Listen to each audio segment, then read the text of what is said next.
Dumelang, Sambonani, and welcome to the AVReQ podcast, a podcast that aims to bring clarity to the concept of violence and its consequences in the lives of victims and survivor groups, as well as the perpetrators and their descendants.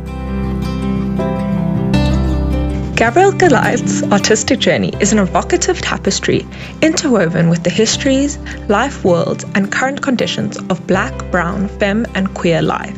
She steadfastly refuses to confine her work within the boundaries of racial, sexual violence, opting instead to challenge the very notions of its permanence.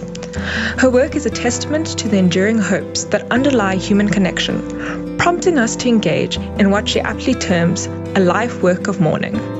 In this masterclass episode, Rabia Abba Omar was in conversation with Gabrielle Goliath as she shared on Radical Familiar, a different kind of aesthetic encounter. This episode delves into the unique artistic vision of Gabrielle, exploring the themes, inspirations, and profound impact of her work.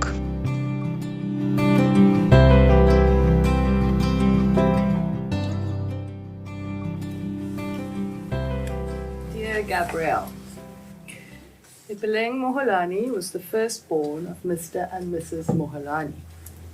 Ipeleng was a member of the Seventh-day Adventist Church. She attended the Seventh-day Adventist school called Blue Hills College. At the time of her death, she had enrolled at Midrand Graduate Institute as a journalism student.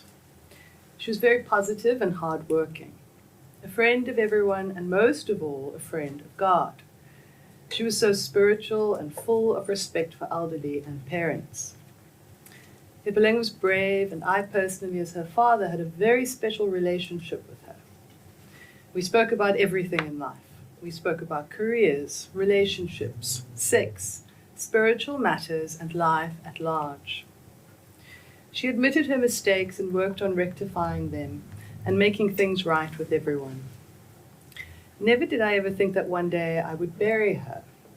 Her killers today are walking around free, perhaps planning whom to rape and strangle again. People who did what they did to Ipeleng will never rest in their lives, because they killed a very rare character. And I believe during their act of raping and strangling her, she pleaded and prayed. But because of demon possession, they went ahead, raped and strangled. But the prayers of the saints will not go to the Father above without an answer. I am looking forward to meeting my daughter when the Lord shall come again. Gabrielle, I ask that I stop here because it makes me emotional to write about my daughter. She was my firstborn, my pride, and the excellency of my strength, and half of me died with her. But the Lord was there when they were doing this to her. And they may not be arrested by the police, but they will not escape the judgment of God to those who are used by the demons and the devil himself, unless they repent and make their way to the cross. There is an eye which sees everything, whether in the dark or in the day, and it records everything we do here on earth, and we will have to account one day. Gabrielle, I am sorry, my heart is bleeding, I have to stop here. Isaac Selo Moholani, October 2015, Johannesburg. If Black femme representation is and has been a political impossibility, how might we think of and practice a different kind of aesthetic encounter? How do we create possibility within a global economy of representation governed by an anti-Black, anti-femme normalcy of differentially valued life? How do we shift the terms of representation, of visibility, audibility, legibility of life itself, from a politics of inclusion to the sticky, demanding relational terms of difference and bearing? These are questions that drive my practice as I seek to make possible a different kind of aesthetic encounter. Not the spectacle of violence through which Black, brown, indigenous, femme, queer, and trans bodies are routinely fixed, but spaces for community, for relational and hopefully transformative interactions.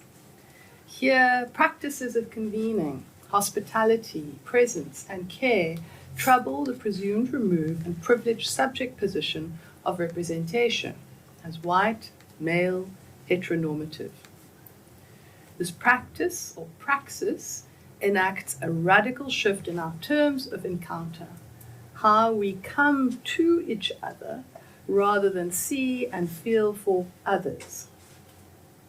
This is not art for art's sake, which is of course the self-exonerating mythology of whiteness, nor is it a project of witness, as the self-reaffirming response of white empathy, but rather art and artists as always already implicated in a world of differentially valued bodies and lives, working within, if against, the social, political, planetary crisis of colonial modernity. And it is in this messy and tangled difficulty of implication that art finds its possibility to enact or enable forms of Black decolonial feminist repair. Through the conceptual frame of a radical familiar, I propose an alternative form of aesthetic encounter and repair, premised on the ethico-political grounds of radical difference and bearing. In mobilizing the familiar, I am not invoking kinship, the familial, commonality, the known, identification, but radicalizing familiarity. This is a familiar articulated and performed from a Black decolonial feminist radicalism, a chorus of Black feminist voices that have and continue to attend and tend to the histories and present-day normalcy of differentially valued life, and in so doing reaffirm the many and different Black, brown, femme, queer, and trans practices of refusal, imagination, and possibility that perform the world differently. In this framing, the familiar is not presumed as natural or given. It constitutes a call, the offering and injunction of bearing through and across difference. It is, to cite Tina Kampt, the effortful labor of hapticity rather than empathy, by which we come to each other. It is a politics of relation, a radical familiar, convened on terms other than those of inclusion, without continued recourse to the universal, to a frame of the human as white, male, rights-bearing subjectivity that tacitly recycles a racially and sexually inscribed normativity of a radical unfamiliar.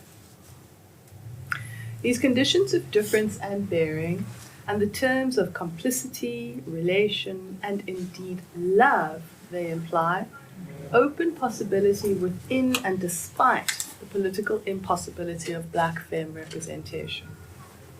And it is in this tenuous community and coming to of this radical familiar that I argue for and seek to perform a different kind of aesthetic encounter. In many respects, the different works within my broader practice are ways of thinking, feeling, communing my way into and through these concepts, a sustained attempt to realize these conditions of care and relation, to convene and perform a radical familiar in ways that reassert the tenderness, beauty, luminescence, and imagination of Black femme life worlds, within and despite the terminal inscription of what David Lloyd has termed a racial regime of representation. It was too late. News of the rape and murder of Ipeleng Christine Mohalani came to me over the radio, as her father, Isaac Mohalani, publicly confirmed that her body had been found in President Park, Midrand, half-clothed, strangled, and abandoned in an open veld. From this location of Black femme negation, so many open velds, the anguished voice of Mr. Mohalani invoked the absent presence of Ipeleng, not as the waste matter of ungrievable life, but as loved, missed, and grieved after. Ipeleng, the enunciation of this name by one who loved her as the pride and the excellency of his strength, cut across the cumulative flows of faceless, nameless statistics that daily normalize femicide and rape culture in South Africa, performing in public, as public, the dissenting, insistent pause of mourning. And so I came to this name, encountered Ipeleng in the entangled, involving difficulty of difference and bearing, or what Sarah Ahmed calls the contingency of pain.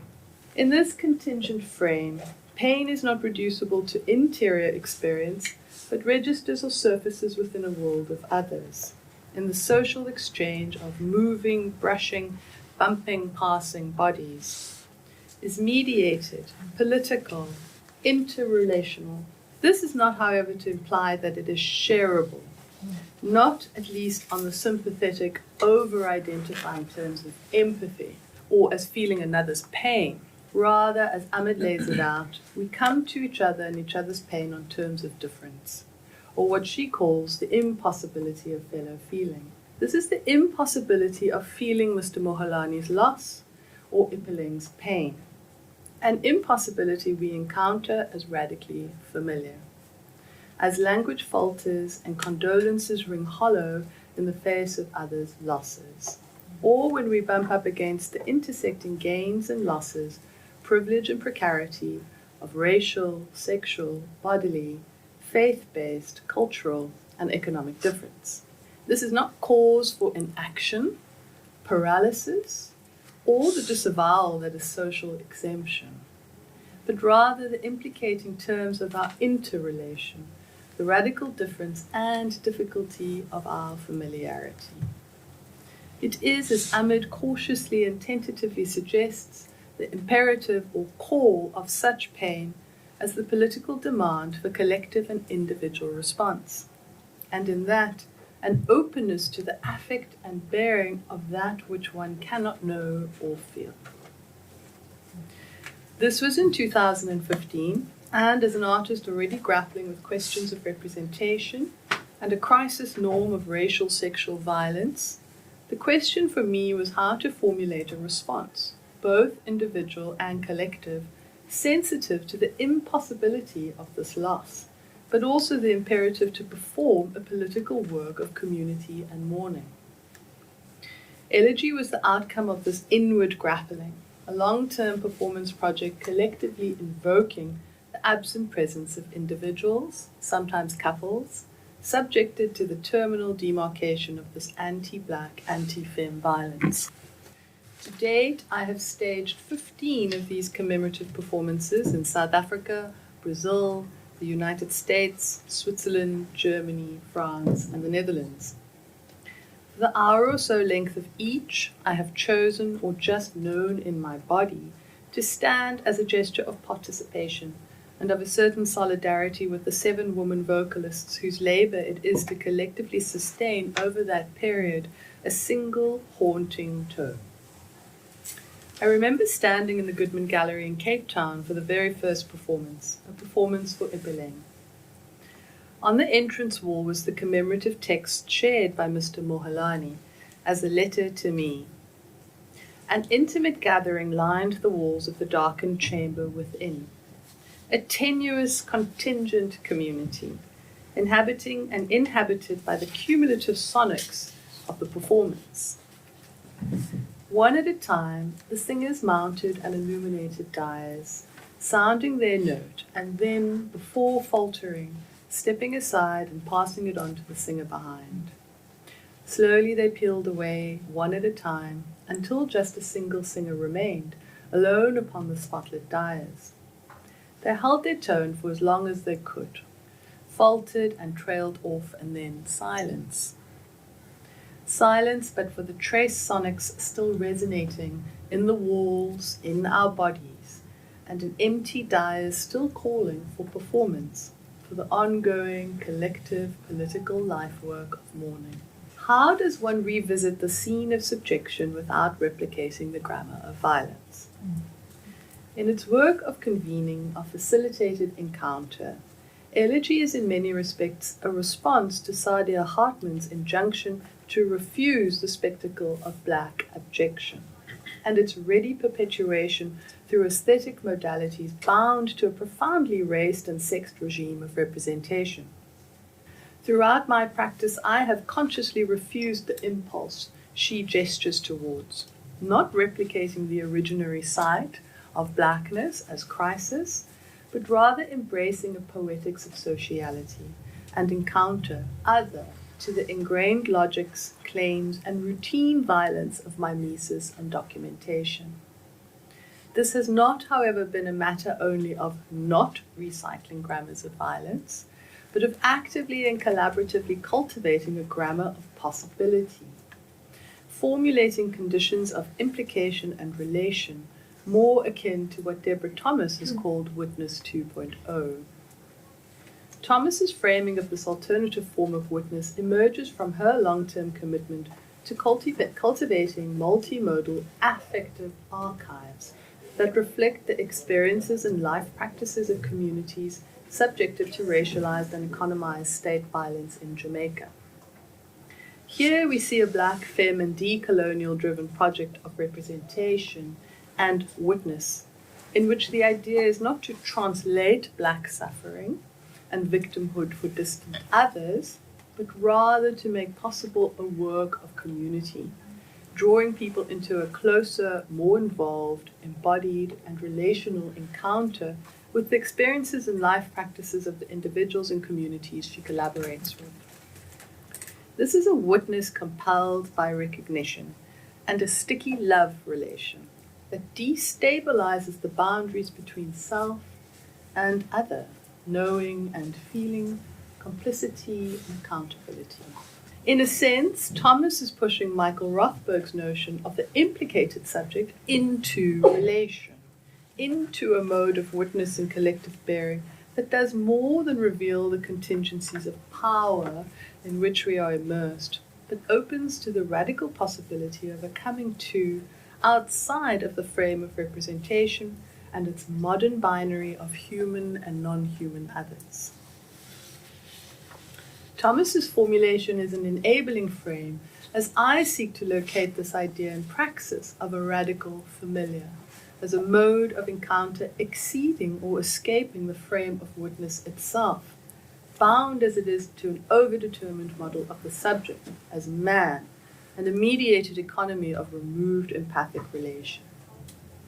But let me be clear, this exceeding and escaping is not to imply an elsewhere, but an otherwise, a paraspace of Black femme possibility performed within and despite conditions of impossibility, the impossibility of Black femme representation. This calls for vigilance, care, and a self-reflexive accounting for a racial sexual paradigm of representation.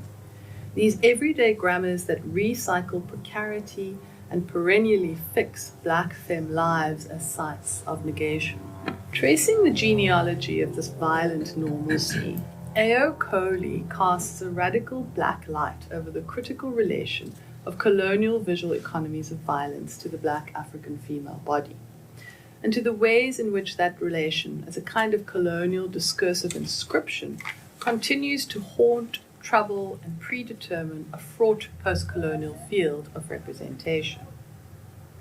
In the systematic unclothing of Black femme bodies and a corresponding inscription of the aberrant and the grotesque, she recognizes the formulation of a founding and enduring referent of black. This pathologizing of Black femme bodies is rooted in a complex visual grammar of taxonomical display and abject spectacle. Colonial European constructions of otherness saw Black, brown, and indigenous bodies subject to exhibition, be it in the degrading context of private salon showings of the exotic or the public fantasy of the human zoo. These eroticized visual constructs of race and gender deficiency found easy distribution through the concurrent emergence of photography in the late 19th century.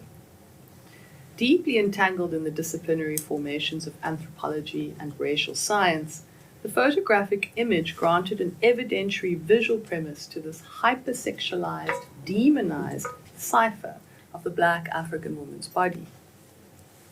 For Mark Seeley, this involved the imaging and dissemination of a certain African visual trinity of the exotic, the ethnographic, and the horrific, which from the late 19th to the early 20th centuries came to inform colonial ways of seeing Black African subjects. Concerning the horrific, which cannot be disentangled from either the exotic or ethnographic, he traces how European photographic practices on the continent came to frame the African subject as one in perpetual crisis, inaugurating a racialized visual lexicon of poverty porn. Coterminous to this early history of atrocity photography on the continent, the spectacle culture of lynching in the US, in which black bodies as degendered and dehumanized flesh were charred and strung up for white public consumption. Again, photography played a key role in socially normalizing these atrocities, in which black bodies were visually arrested and objectified. For Anthony Bogues, the social drama of this violence played out as so many sensuous visual statements, reaffirming the ideology of white supremacy and the corresponding mythologies of black sexual deviance and threat. These stereotyped constructions of race and gendered non-identity were, of course, already entrenched in the slavocratic colonial society of the Cape Colony in the late 1700s, in which the public display of burnt, quartered, branded, or decapitated bodies of enslaved persons reinforced the idea that these objectified bodies could be treated with impunity. Pumla Deneo observes how, in this context, the same white supremacy that constructed the stereotype of black man as rapist created the stereotype of black woman as hypersexual and therefore impossible to rape. These logics and their associated visual tropes are, as she notes, deeply entangled in a broader continuum of slavery, colonialism, and apartheid, and continue to inform and circumscribe the normalized context of race and gendered violence that she names rape culture.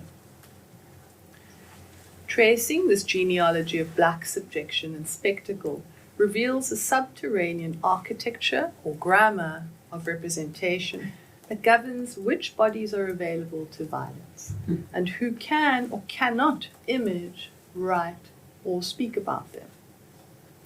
It is in this regard that Coley points to a certain colonial hauntology of the black African female body, through which any attempt to represent such a body is historically bound to its colonial conscription as abject, deviant, hypersexual, and grotesque. This is further complicated by the haunting of post-colonial and even African and black feminist discourses by the specter of this colonial statement, through which she identifies a resultant post-colonial angst, an ameliorative concern to reclothe this denuded black female subject. Whilst this redressive impulse to reclothe or dignify may at times constitute a certain working of repair, it nevertheless has the potential to re-entrench colonial respectability politics, and as such further circumscribe the erotic possibilities of black femme representation within a tight discursive conservatism. Outlining this violently inscribed and circumscribed field of representation, Coley asks what is available to and possible for black women artists working from the site of this haunting, the very bodies they inhabit. For answers, she turns to the work of black women artists working in or from the continent who work through body-centric and performative practices, imaging black, brown, often nude femme bodies with aesthetic, conceptual, and emancipatory intent. What they in different ways accomplishes for her not some escape or elision of the complex racial taxonomies and patriarchal discourses that have historically determined how such bodies are represented in red, but rather the strategic revealing, re-encoding, appropriation, and redeployment of those structures. The violent codes that haunt black women's bodies are here subverted and subject to forms of counter-pedagogy that call for a different kind of framing, making paraspace for the possibility of performing and presenting self-authoring, desiring black femme bodies. What Coley shows us, however, is just how burdened and impossible this work of black femme possibility is. The implication being that to approach race, gendered, and sexualized bodies through any form of representation necessitates interaction within a complex, historically informed field of inhabitants and relational implication. and that any such attempt is consequently attended by the possibility, or rather probability, of recycling violence. This is what Coley calls the risky business of navigating spaces already coded by racist, misogynistic, and homophobic frames. Artists negotiating this problematic are thus confronted with a terrain of uncertainty and risk, in which decisions must be made and accounted for. Holding to Hartman's injunction and the proximity of risk Coley invokes, we cannot afford to broach black femme representational practices outside of their structural entanglement within a regime of representation bound to normative codes of racial sexual violence. Rather, we, as those seeking to mobilize a black femme otherwise from the haunted site of our black and brown bodies, must attend to the approaches we take and the violence we may or may not perform in the process, as every gesture and tactic bears with it the potential to enact some form of symbolic perpetuation, traumatic recall, painful citation, in the affective drive of the image, sound, or action, some sort of wounding. This calls for a contingent ethical and political framework of black decolonial feminist care, responsive to the risks, entanglements, and regular contradictions involved in seeking to realize possibility within the normative atmosphere and bodily inscriptions of black femme impossibility. As I grapple with this fraught terrain of representation and follow the decisions, strategies, and risks taken in my practice, I am careful not to set the reparative drive of my own work in opposition to alternative approaches deployed by other black and brown femme artists. Despite any reservations or criticisms I may have on the recycling of violent grammars at work, even within and through black femme art practices, there can be no claim to a singular or definitive modality of repair without further reinscribing a mono-colonial logic of universal rights and wrongs. Rather, the contingent frame of a black decolonial aesthetics opens an already violently policed field of representation to the possibility of multiple, oftentimes fugitive practices, and these as being by necessity different and by no means congruent. Nicole Fleetwood, for example, proposes a creative modus of excess flesh as a strategy through which black femme hypervisibility, or excess, is provocatively deployed in ways that disrupt entrenched visual and cultural tropes around black femme aberrance and lack. Conversely, as an alternative loophole of possibility, Hartman mobilizes the absences and erasures of the archive in her formulation and practice of critical fabulation. If, as she has it, the archive is a death sentence, a tomb, a display of the violated body, then the speculative storytelling of critical fabulation becomes for her a way of acknowledging and even working with that loss. Stepping into the impossibility of black femme representation and enacting their work of repair, tentative reconstruction, as she critically and self-reflexively fabulates from the limits of the archive. Tavia Nyong'o extends the archival redress of critical fabulation by way of the performative doing he terms Afro-fabulation, a fictionalizing, fabulating form of storying he locates across a range of interdisciplinary art practices.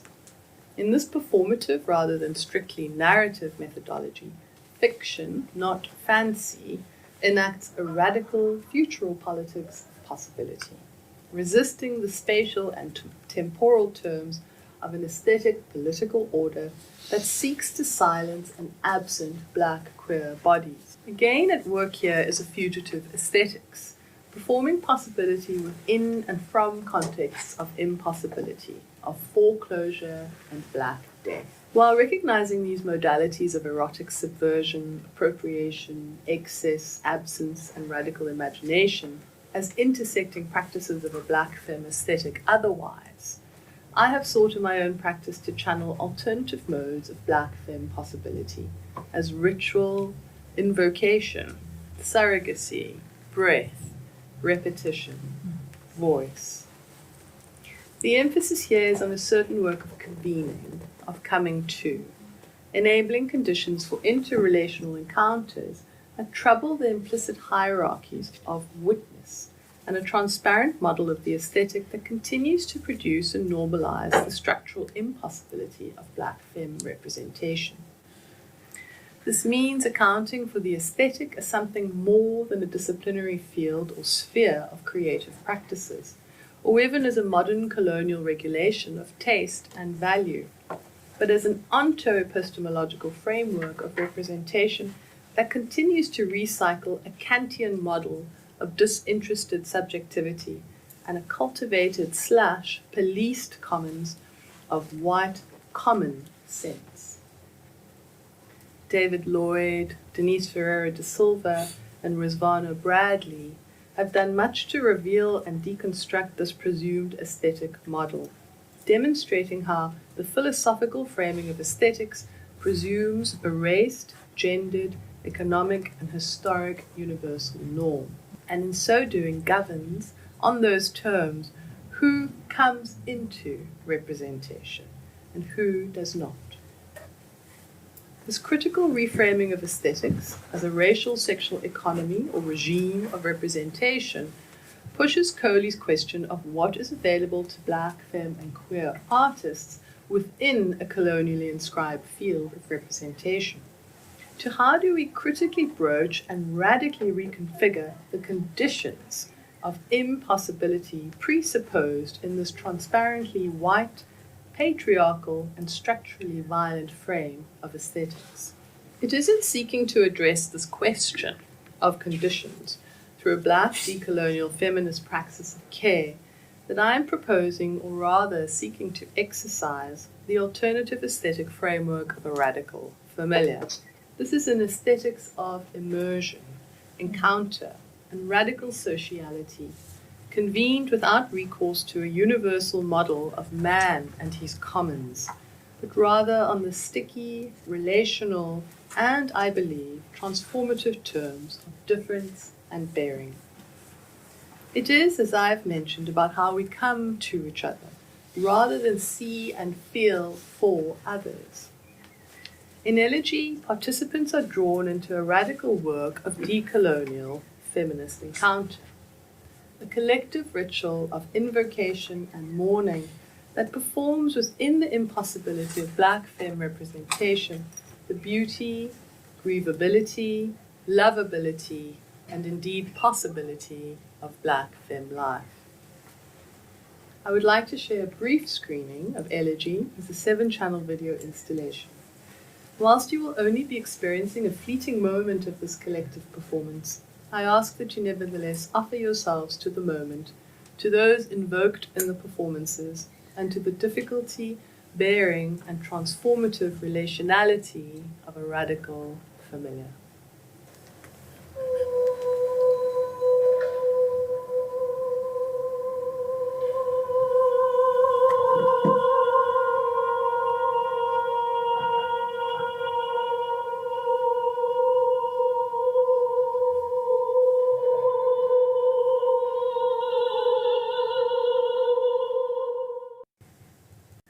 Wow. Thank you so much for sharing what you've shared with us today, the intellectual work, the care work as well that goes into what you create. What I think I've always found so powerful about Elegy is that it is this relational experience. You are watching a group of women sharing the singular mourning song, this moment. And then at the end, you're also left by yourself. And I was wondering if you could touch on that experience of being within a group and relating to others, sharing that experience with others as separate as well, someone watching it on a screen, and then having to sit with yourself afterwards.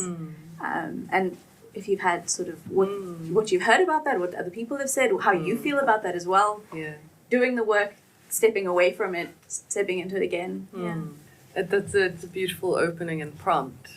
It is something that has come to me, particularly with the work like Elegy, which for anyone present who has actually participated in because I speak of those who come to the work as participating in this work of mourning, which is Elegy. So it looks to collapse the remove between one who is witnessing and observing performance versus elegy, which really troubles that remove and divide. It's about you come into and you participate, and the sound and the sonics of that work and all the labor that the performers put into sounding and embodying forth that absent presence to whom we are coming to and commemorating in that hour inhabits you, enters you, and the sort of sonic work of elegy is really quite extraordinary. It's very profound. And no one has experienced it as many times as I have, but it's really very beautiful. But I think what you're picking up on, and absolutely what happens, so you have that encounter and it comes to an end. And that moment of ending and conclusion can be incredibly hard and quite jarring, because there's such a searing beauty and urgency to the work. This work of commemoration, of recollection, of bearing with us the names of those lost to this violence that I'm talking about. And yet it does come to an end.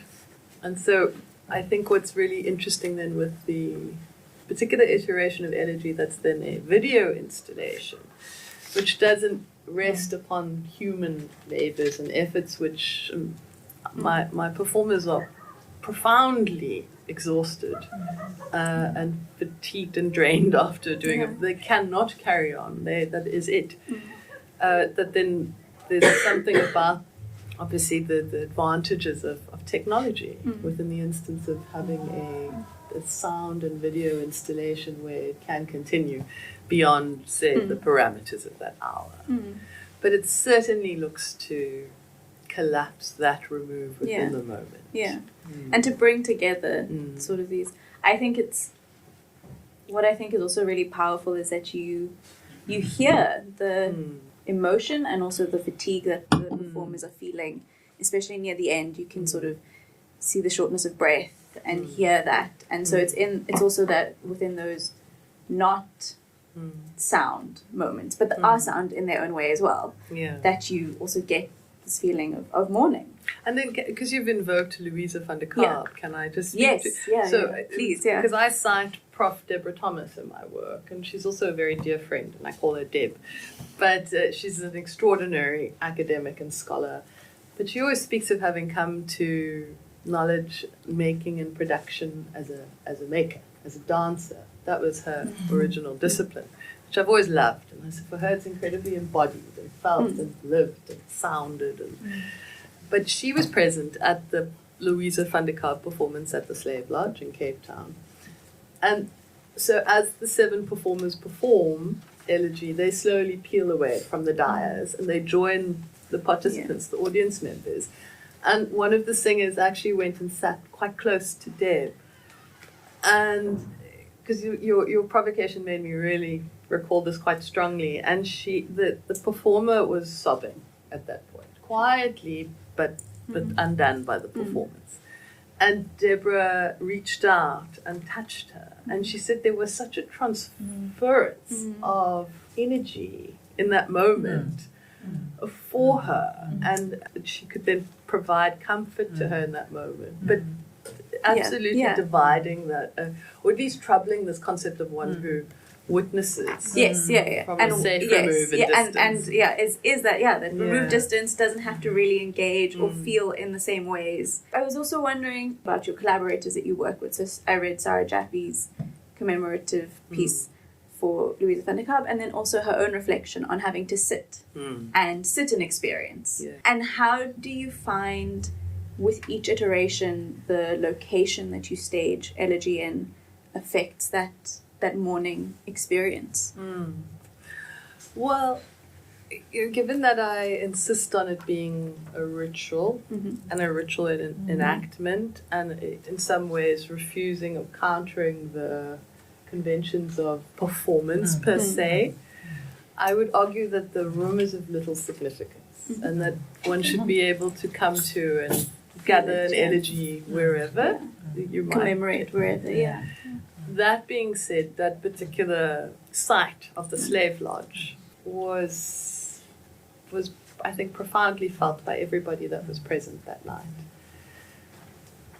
Because of course this is a place that, I mean, the vestigial violence is there and it is present. And I've often been quite wary of speaking of the reparative aspects of art or the transformative aspects of art, and something I've refused. But I think with a work like Elegy, I've become increasingly more convinced of the potential for the sonic to enter into spaces and do some kind of work.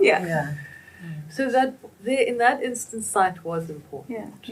And Nosora had come to me.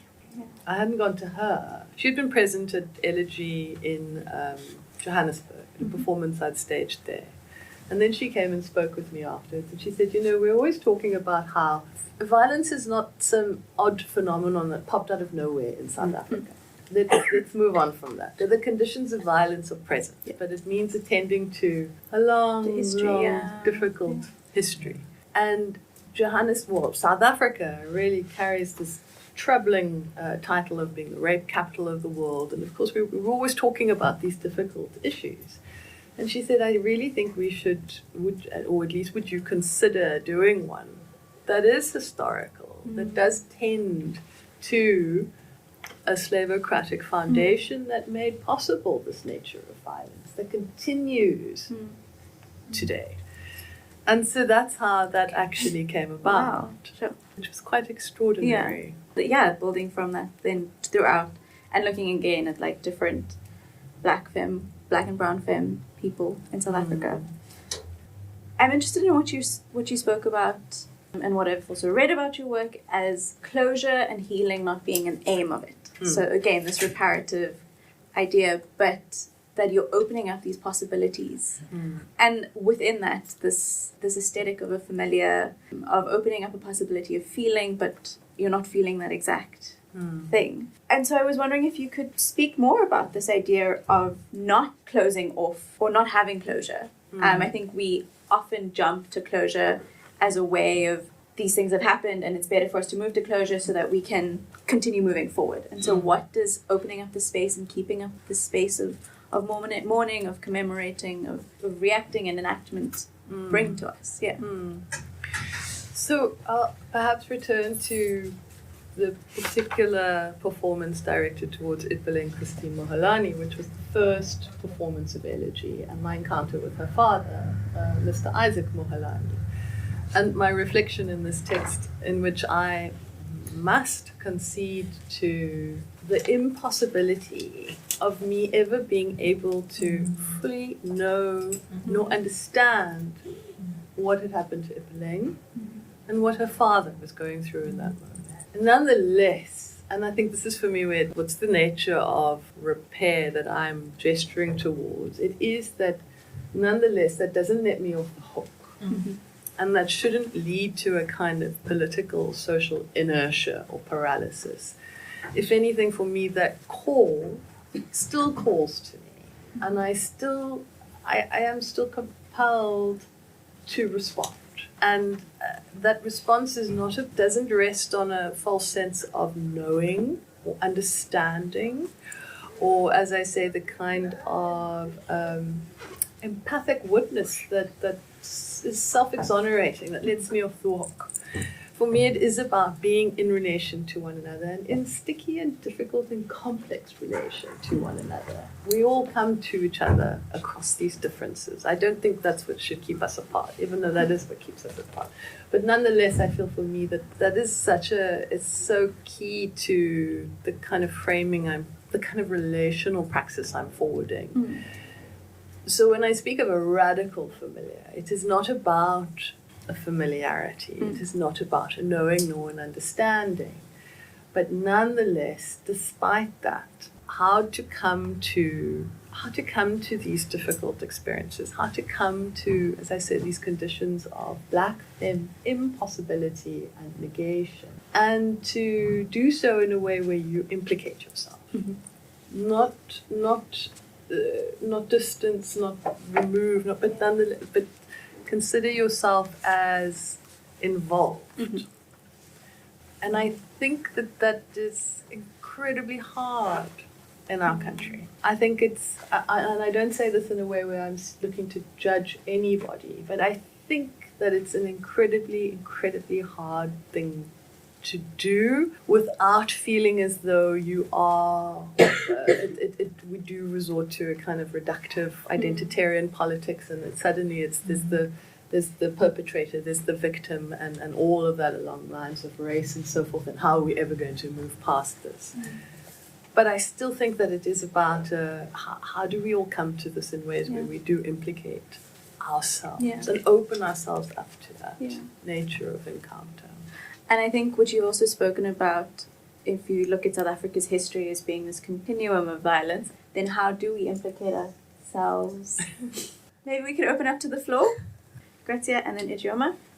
My question is around how you understand witnessing and how you frame it, because for me it makes me think of voyeurism, and I think that's almost like the critique you are arguing about. Witnessing is not enough.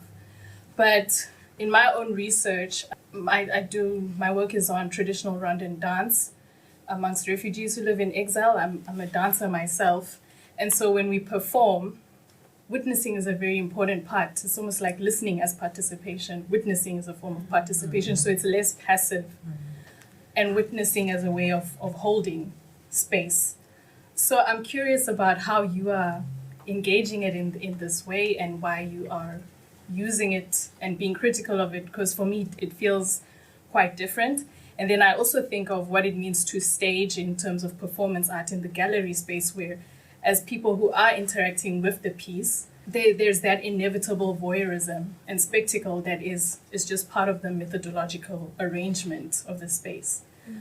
So that's my question around witnessing and how you're thinking about it. Yeah. Thank you, Grazia. Ijeoma? My question also kind of builds on what Grazia brought forward, the idea of spectacle culture, and you brought forward the term colonial visual economy. I wanted to know a bit more about that. What are the implications of that context in the performance of the work? And then also that idea you brought forward of practice and praxis, if there was ever space for the performers to have their own reflections on the performance of the work, and what kind of space was held for them in their own ways or in your own ways to deal with that as well, that embodying sort of that corporal repetition over and over. What are the implications of that? So how do I understand witnessing? So the particular frame of the witness that I would be referring to, and that I'm being incredibly critical of, is as I said, the sort of presumed figure of man, of rights-bearing, hegemonic, dominant, colonial, modern figure.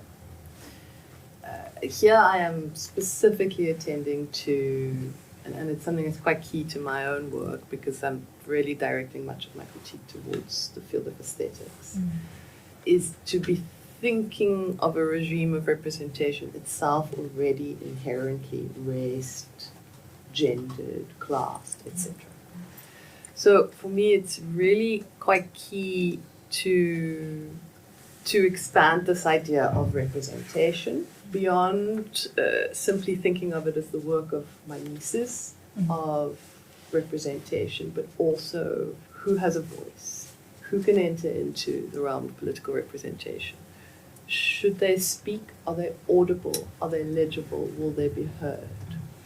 So that kind of framing always implies the sort of dichotomy of the work of art, that which is being observed by whom? By a presumed witness, spectator, so to speak.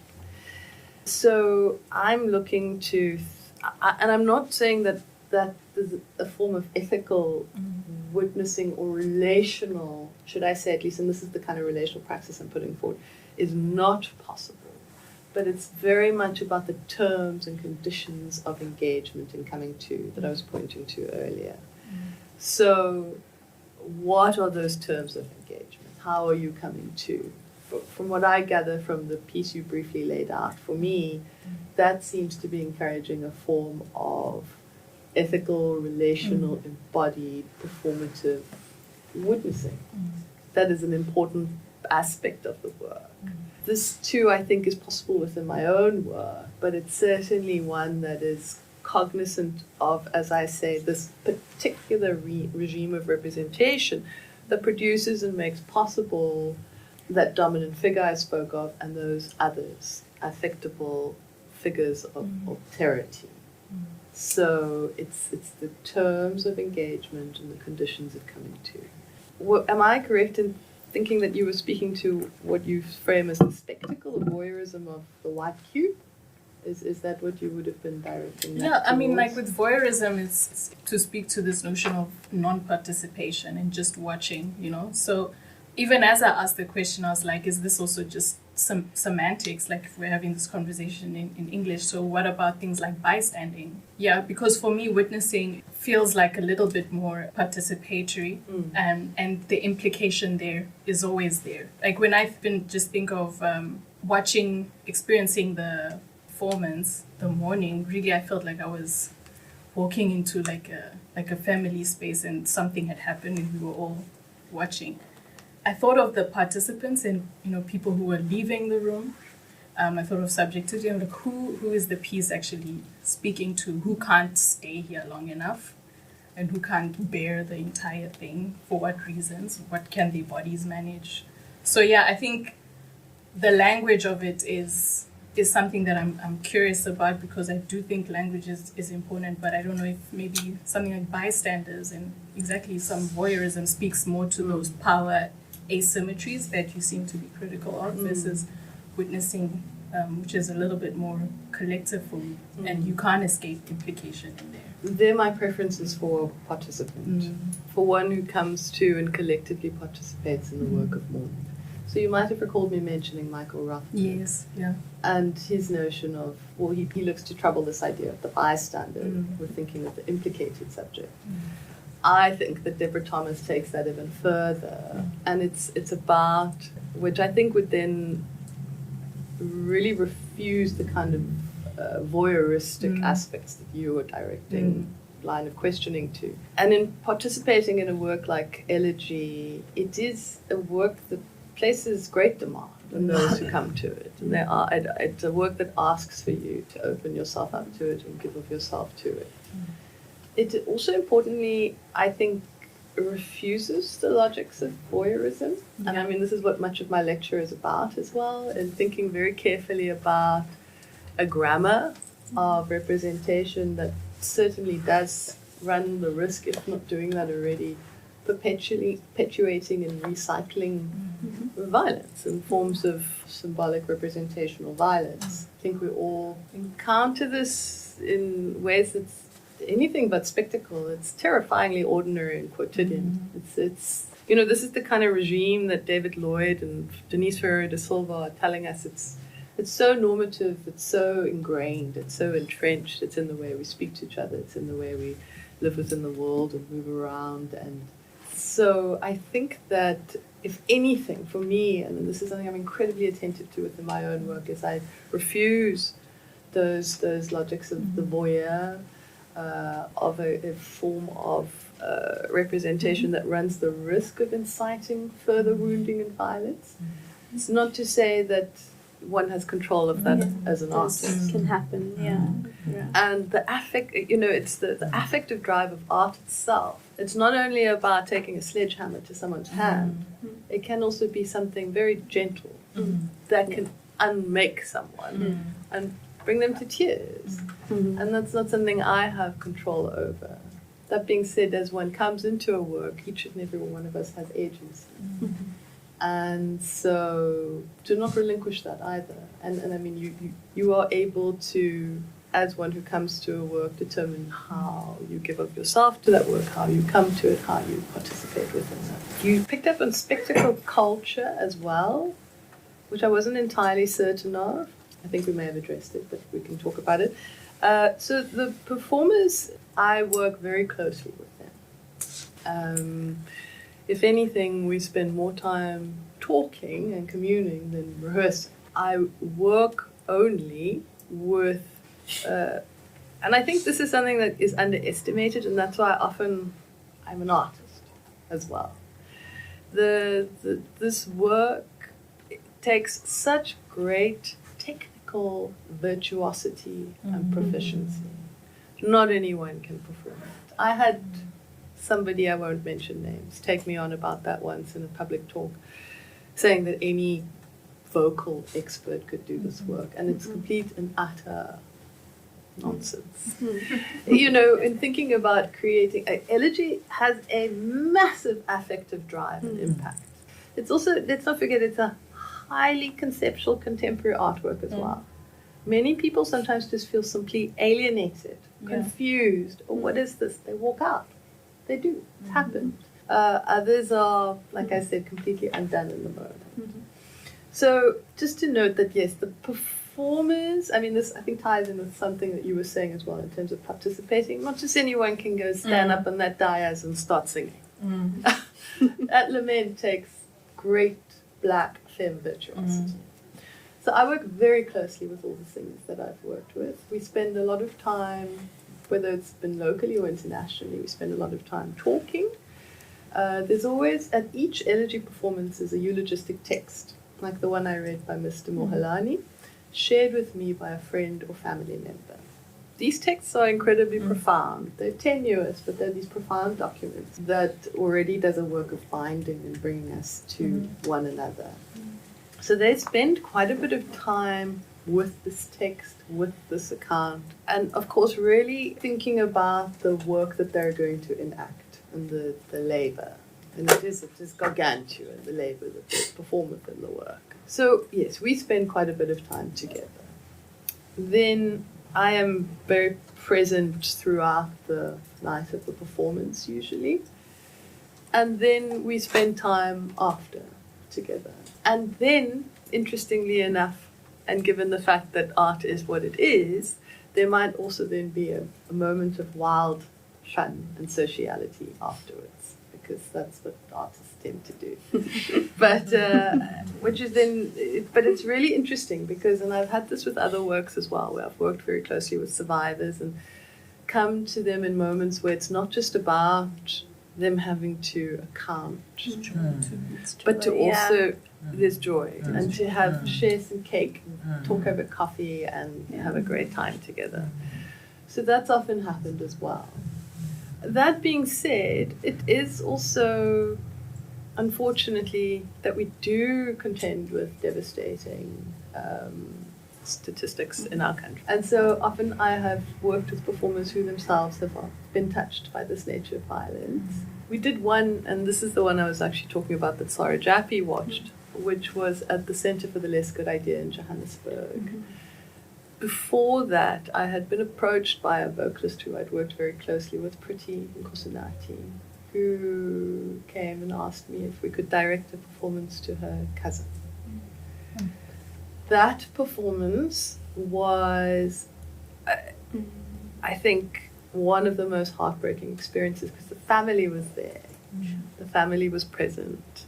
So that's also what's, in terms of thinking of spectacle and voyeurism, just to also mention to both of you that for me, and I mean to everyone in actual fact, I think about this very carefully because I think of how regularly violence is recycled but also spectacularized, kept at a distance and removed. But what happens when you come into sticky relation with someone? What happens when you contact them and say, "Hi, my name is Gabrielle Goliath. I'm an artist and I'd like to make a commemorative work about your loved one." I'm not just gleaning details from a newspaper and making this work. I'm making contact with family members and having those very difficult conversations and gaining their consent. And their trust. And their trust, yes. So, that even happened, and Chorus is a work, importantly, that follows on from this work, which is directed towards Uyinene. And in that work, and I don't know if you're aware of it, but following the murder of Uyinene, there was this massive outpouring to the degree that the family felt as though her story was being co-opted too regularly in the name of art. And they put a copyright on her name, in actual fact. And when I wanted to make this work, I contacted her mom, Mrs. Kwetiana, and gained her and the foundation's consent, because I was mindful of what had happened. But that for me really, in many respects, counters the potential for voyeurism and for the kind of distant remove of the great artist who can very easily parachute in, make work. It's and I really don't like to always recall these names because it just gives more airtime to so-called white male genius artists that take up a lot of space in this country, in the world for that matter, who are not often asked to contend for what their work is about, but so regularly deploys black bodies, performing black bodies. But that's for me, I'm very attentive to that. Okay, we can take a second round. Mishka? Thank you so much for sharing with us today. I'm also an artist, and I wanted to ask on a personal level what kind of practices and rituals you have to sustain this work, because you're bearing like the full affective load of it, having been there for all of it. Thank you so much. It's so heartrending to watch your work and to hear you speak about it. It just opens up another world for us to think rather than to emote about it. I was thinking about the family about Rabia's question about closure, and the family that came to you and said, can you do a piece on our family member, our loved one? And what that means for the possibility, which is why I like the word possibility, the possibility of repair, that it's never repaired, this is why this word is so much more poignant than the word forgiveness, because forgiveness tends to have like a finality, and as the word closure. But repair suggests something, it gestures towards something that is unfolding, like a quest, as we say, the reparative quest. So there's something that invites us to think again about this word healing. Not to discard it, but to think it through, that here's this family that's in the room that asks you to do this work and comes to the room. Why are they there? And it's not just to watch or to hear. There's something else that's going on. And I wonder what this opens up for us in terms of understanding the notion of healing, as the possibility. So there's always the search for, even though it's never closure, but there's always something that with every performance, every event, and come as a way of following something. And there's something about that is like a search. Where does it bring us in terms of languaging this process of healing, repair, where does it take us, both for the people affected and for the ones who are standing outside of that experience, not having experienced it, and how you are drawn. I think about also Deborah Thomas, who touches and says there's an energy there. We were 2 weeks ago at the event that Grazia was talking about, of the performance of the music. And even with this music, there's something about the presence of these people and what it does to their body, being present, witnessing and watching the story of their pain and what that means. And how do we speak about the body as the moment of possibility, that the body is drawn into it. And it is in this working through these experiences and working through the experience of pain in relation to the performance that the notion of possibility then can be articulated in a more poignant way. I'm sure others would have something to say as well, but the poet Maneo Mohale, incredible poet, recently said to me, who themselves is a survivor, and whose book is this extraordinary symbolic, metaphoric, anti-representation of their experience through flowers, and spoke of healing as always incomplete and yet an ongoing work for themselves. And I was quite moved by their description of that. So practices that I think my art. I sustain, interestingly enough, which not many people know about, but I'm actually going to have an exhibition soon. I sustain a practice of drawing and painting, which is really important body work for me. Thinking of languaging and it's also quite important commemorative work. But I think the work is. I was undone by Mr. Mohalani's voice on the radio that day. And it's the weight of what's happened and what could I possibly do about this? And then grappling through my art practice and coming to the work that I make.